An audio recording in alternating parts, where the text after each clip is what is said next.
joining us. I'm Allison Haunss, and this is the Working Woman Report. From salons to boutiques to fitness gyms, the shutdown has been devastating to so many small women-owned businesses across the city. But one group of businesses in particular has been especially hard hit and is facing enormous hurdles going forward. That is the restaurant industry. Beyond the financial losses from the shutdown, the future in a world of social distancing is challenging, to say the least. This week, I sat down with Cellos and Katherine Fuchs, owners of the Thirsty Koala in Queens, to talk about what it's been like and their plans for the future. So for me personally, I think Katherine will agree, my main aim was to just keep people employed so we could see where this would go. And like you find out what you're capable of doing, and basically you do what you have to do, to keep the business open. Just like Chris said, our plan obviously is to bring back the people that we had let go, lay off. I think that I'd like to see everybody come back, but I'm not sure that that we're going to be able to do that in any timely manner. We're still waiting for guidance from the government, as to how we would go about doing this.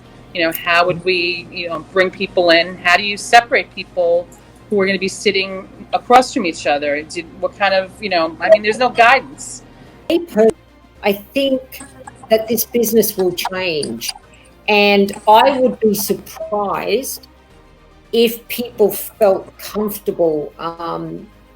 Like for me personally, if you told me now to go and sit in a restaurant, even though, I happen to be in one at night, I'm not sure if I would be really comfortable with a whole lot of other people, to be honest.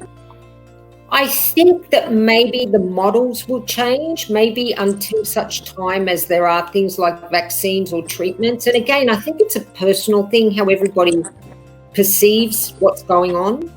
But for me personally, it wouldn't surprise me if this industry changes. And when I say changes, maybe to what it is today, and it continues down that path. So more of a delivery takeout sort of, more so than maybe a whole lot of people congregating in a restaurant and in around a bar. But again, I could be wrong.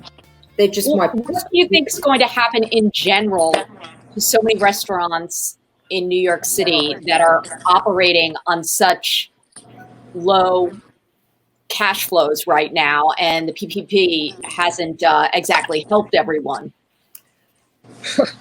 I do think there's going to be a lot of places that are going to close down. I agree with that.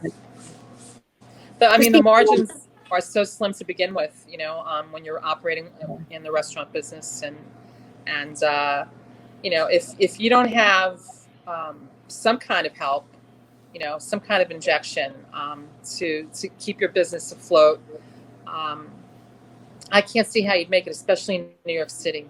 They're generally smaller sort of businesses that are run by, maybe 1, 2, 3 partners, maybe one person. And in this case, what has happened is the economy just stopped, full stop. And people say, oh, but we need food.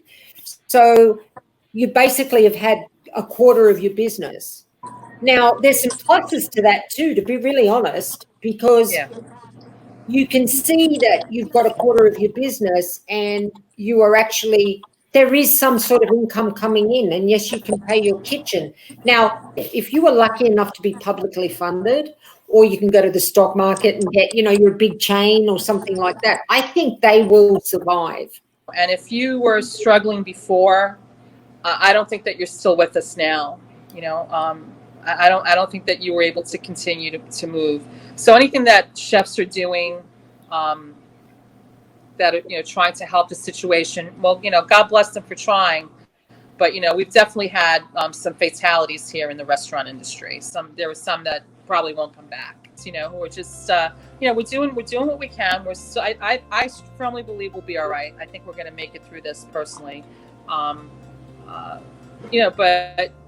what do you go back to? I look at my street, across the street right now. I'm looking out my windows, my front windows, and I'm really wondering, what is this landscape going to look like when it's all said and done? Because there are quite a few places, that are closed. Are they going to come back? Can they come back? I don't know. I mean, I really don't know. All I can do is speak for myself. I can only say that, you know, this is an opportunity as a restaurant, as a restaurant owner, as a chef, as a business person. This is an opportunity to really take a look at your methods, your systems, how you do your business, how you conduct your business, and then make the hard decisions. You know, to bring it to the next level, because we don't know what that next level is going to be. Katherine, Christine, thank you so much for joining me and sharing your thoughts. And I haven't been to the Thirsty Koala, but I'm coming. I'm coming, and I hope everyone else comes to. You guys are doing an amazing job, and I wish you all the best.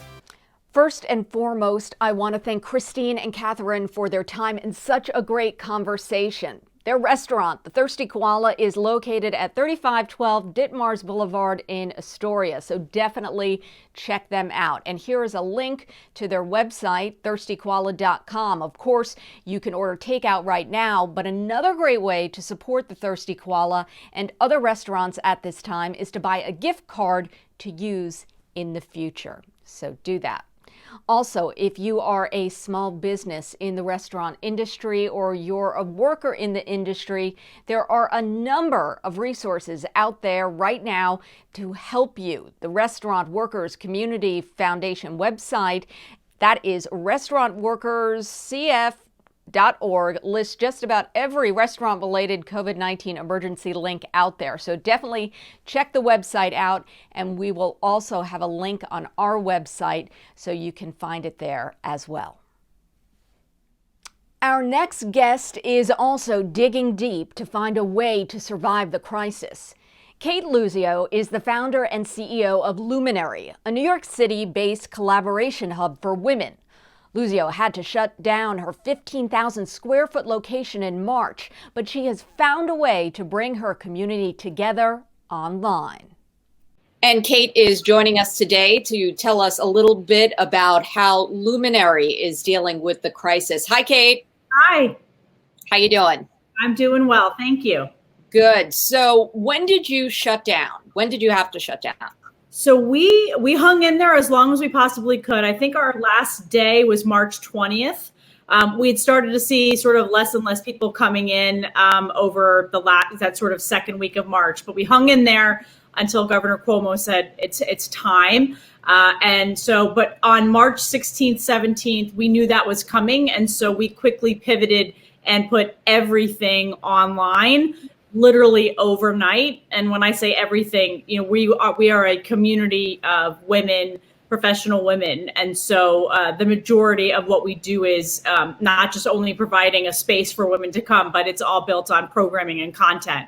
So we put every single program, event, and workshop that we were offering in the space online, as well as new ways to connect, whether that's a Slack channel, a Facebook group. We had already had an app. And again, just ways to engage in with the community and for the community.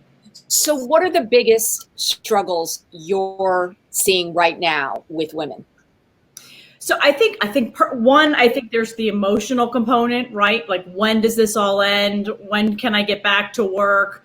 If you're a small business owner or a business owner, when can I get back to that? If I'm in the midst of raising funds, that's sort of dried up for a lot of people. I think on the flip side, it's how do I make money? How am I proactively reaching out to my clients? For a lot of business owners, small and large, a big portion of revenue has dried up. So how do you make it through these next couple of months with a big decline in revenue? And as a small business owner myself, it's a very similar challenge, right? You're trying to figure out how to be there for your customers, how to engage, but while also retaining the business, so you're there when we can, physically reopen. Our first full year was 2019, and we did over 200 programs, workshops, and events. We have in our physical space, communal space, dozens of meeting rooms, phone booths, so that whether you have a physical office or you're a small business owner or you need a workspace, we're there to provide that. and almost 60% of our members, and we're an inclusive membership community, which means you don't have to apply. You can just become a part of us. That's a true community. Work a full-time job and have a full-time office. So we'll see how that changes when we're back to sort of business as usual. But then on the other side, our small business owners, our entrepreneurs, our founders, our freelancers are all looking at ways, again, that they are going to continue to manage their business. So we're trying to be, and we are, that community for these women. We're now digital. And so we've launched a digital membership in addition to the physical space. And we have partner communities around the US as well. So what are some of the changes in that reopening? What will we see that's different? So, capacity wise, we have almost, 17,000 square feet space here in New York. So we have a lot of space, and we have a lot of outdoor space. We have a rooftop with a glass enclosed roof that we can open. So I think more people, when they come in the space, will want to access that, especially in this early days. More frequent cleanings. We were doing deep cleans every evening, but now we'll have a cleaning staff throughout the day. Masks, obviously, we'll be providing masks, latex gloves, and then providing updates to our members on a regular basis around how many people are in the space. We've also, a lot of our space is communal with a number of phone booths and conference rooms, but making more space available that's bookable. So it's a bit more private. So again, as people get comfortable with hygiene and being in public after, 8 weeks or more of not being in public, we're making sure we're kind of covering all that public safety, because at the heart of it is our employees and our staff and our community, and making sure they feel safe. So what has your advice been to the small business owners that you work with? Have you been telling them to apply for the SBA loans, or what are you telling them to do? Oh, absolutely. We've been out there since day one, holding workshops and events and seminars on not only the PPP, but all the different grants. We went through it ourselves. I've gone through the PPP process. Again, as a banker for many, many years, I think I had a bit of a heads up in some of the information that was going to be required. But I think this is preparing business owners a lot better for understanding your numbers, knowing your expenses, managing your expenses, but then also knowing the resources out there that you have to be able to go to in order to get access and take advantage of some of these services out there. And we are partnering with the city of New York to do that, and a number of the other grants that are out there, just to get information into the hands of these business owners. And so if there are women who missed out on the SBA funding, there's still help available? Yeah, I think, number one, there's the second tranche for the PPP. You've got the various loans that the SBA are putting through. You've got a number of private businesses like Facebook and Salesforce, Sarah Blakely from Spanx, putting out these loans, these grant opportunities. And so we're encouraging you to apply for everything, and also reach out and ask for help, right? If you don't know where to go, lean into your networks and ask your networks for help. Ask them for where they can go. Are they hearing about more opportunities? Because that's one of the ways we're seeing our small business owners succeed and also get more clients, right? Is leaning into your network and making sure people are aware of what your asks are. And so that when we all come through this, we have everyone succeeding, not just one. And so, we've launched we've launched what's called the Luminary Collective. And it's a directory of women-owned, women-founded, women-led brands, products and services that anybody can have access to. And it's just out there to help amplify these small businesses when they don't have big advocates doing it for them. Well, I will definitely check that out. And Cate, thank you so much. Hopefully next time I will see you in person at Luminary. Absolutely. Nomad. Absolutely. I'd like that. So much. Thank you, Allison. Thank you so much. Take care. You too. To find out more about Luminary and especially how to be part of the Luminary collective of women-owned businesses and services, head over to their website, luminary-newyorkcity.com. As Cate mentioned, there are digital memberships right now and so much online programming taking place that you can participate right now, right before they get up to speed and they reopen, hopefully very soon. Another amazing woman I'd like to introduce you to is someone I've actually known for a few years. I first interviewed Pooja Chandrashakar at the Massachusetts Conference for Women a few years ago. At the time, she was an undergrad at Harvard who had launched a nonprofit called Project CS Girls to encourage middle school girls to pursue computer science. So it did not surprise me when I learned that Pooja, now a medical student at Harvard, had launched the COVID-19 Health Literacy Project. The project is helping to create and translate COVID-19 information into dozens of languages for non-English speakers. Here's Pooja, a woman wise beyond her years. Pooja, this seems like an amazing project that is really in need right now. Tell me a little bit about it. Yeah, thank you so much for having me on, Allison. So, the mission of the COVID-19 Health Literacy Project is to create and translate accessible, evidence based, and expert reviewed COVID-19 information into as many languages as possible. And our mission is to make sure that nobody is left on the sidelines of this global pandemic. So, especially focusing on immigrants and non English speaking populations who don't have access to COVID-19 information in their native language, our goal is to fill that gap and make sure that we're not putting these populations, which are already at a higher risk for infection, at an even higher risk. Where are you getting the information and then where are you distributing it?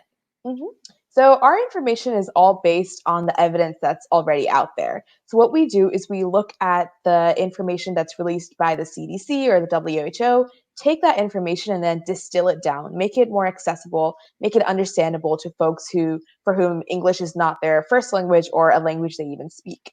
And so what we do is we take that information, then we distill it into these fact sheets, and then we translate that information into different languages. And then we work with partner organizations to distribute our materials. And there's so many medical students like yourself who are involved. I mean, how did you get this idea? How did you make it happen? I think that's always such an awesome story of having an idea and then executing on it.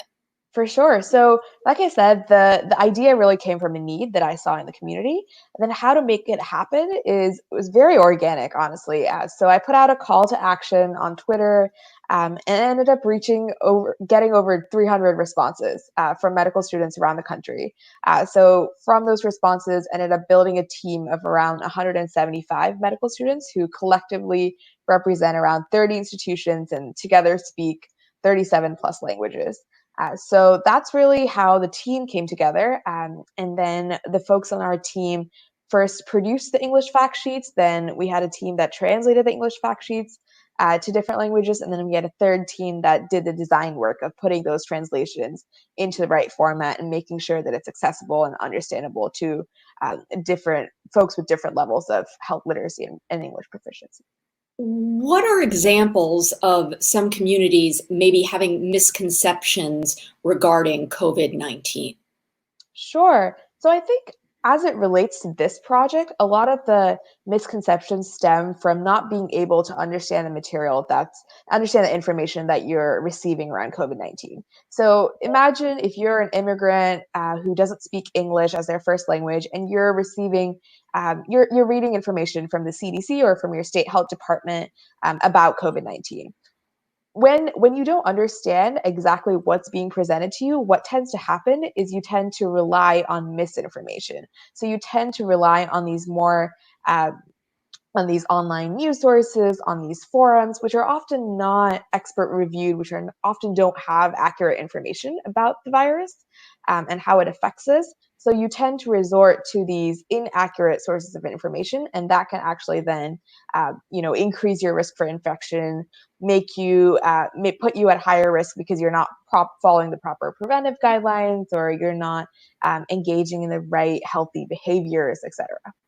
Well, Pooja, you're doing an amazing job helping so many people. I've followed you for a few years now, and your young life, you're really a force in this world. Thank you so much for joining us today. Thank you so much for having me on, Allison. It's been a real pleasure. And if you want to learn more about the COVID-19 Health Literacy Project or get a fact sheet on COVID-19 in what is now 30 plus languages, head to covid19healthliteracyproject.com. Of course, we will have all the information from today's program on our website, workingwomanreport.com. And that's it for this week's edition of the Working Woman Report. Thank you so much for joining us and being part of our community. Be sure to keep in touch online through our website and social media. We are on Facebook, Twitter, Instagram, you name it. We are always here, ready to help, ready to learn, and ready to share. Remember, we're all in this together.